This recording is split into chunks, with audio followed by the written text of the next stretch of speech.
வடக்கு வாழ்கிறது தெற்கு தேய்கிறதுன்னு இருந்த நிலையை மாற்றி தெற்கு தான் வழிகாட்டுது என்ற நிலையை திராவிட மாடல் உருவாக்கி இருக்கிறோம்.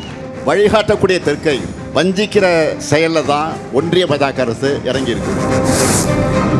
மத்திய அரசாங்கம் கொடுக்கின்ற நிதி தமிழ்நாட்டு மக்களுக்கு தேவையான திட்டம், அதை நடைமுறைப்படுத்த மறுக்கிறீங்க.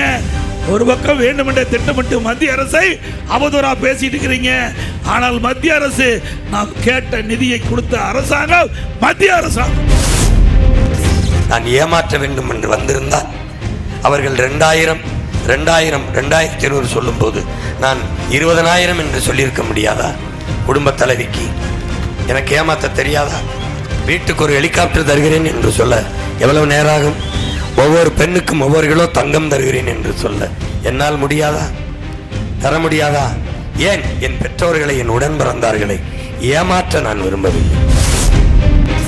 இதெல்லாம் ஒரு சின்ன சாம்பிள் தான். இது ஏதோ தேர்தலுக்காக திமுக தர்ற மாதிரி வாயில வடை சுடுறது கிடையாது. நண்பர் விஜய், நான் ஆட்சியிலும் பங்கு அதிகாரத்திலும் பங்கு தர தயாராக இருக்கிறேன், வாருங்கள் வாருங்கள் என்று அறைகூறி அழைப்பு விடுத்து பார்த்தார். ஒரு ஆள் கூட போகவில்லை. விஜய் தலைமையிலான கூட்டணியில் சேருவதற்கு ஒரே ஒரு நபர் கூட போய் சேரவில்லை. இவர் எழுத்து இல்லாம பேங்க் போட்டுக்கிட்டார் ஒருத்தர், தெரியுமா தெரியாமா? அவருக்கு தைரியம் கிடையாது. என்ன இந்த மக்களுக்கு செய்த துரோகம் அங்க ஓடி போயனாலும் இந்த திருப்பூர்ல விஜயபாஸ்கர் படுதோல்வி அடைவாருங்கிற செய்தி நடக்கும் என்று சொல்லி கோயம்புத்தூர்ல போய் உட்கார்ந்துருக்காப்ல. அண்ணன் திருமாவளவனுக்கும் எங்களுக்குமான நட்புன்றது இன்னைக்கு நேற்று இல்லைங்க. கேப்டன் இருந்த காலத்துல இருந்து மிகப்பெரிய அளவில் 2 பேரும் சகோதரன்ற பழகினது இந்த உலகத்துக்கு தெரியுமா இல்லையா எனக்கு தெரியாது.